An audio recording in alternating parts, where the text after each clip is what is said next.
আসসালামু আলাইকুম, সবাই কেমন আছেন? আশা করছি সবাই ভালো আছেন।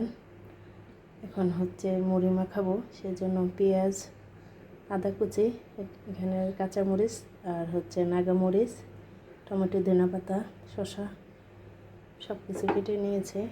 এখন হচ্ছে মাখিয়ে নিব। একা একা একদম মুড়ি খাওয়া হয় না, ভাবলাম সবাই বাসায় একটু মুড়ি মাখিয়ে নিই, সেজন্য সব কিছু রেডি করে নিলাম।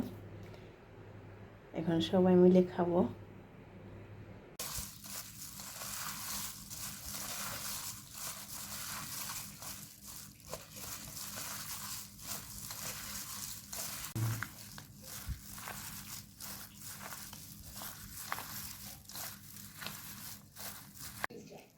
মুড়ি মাখানো শেষ,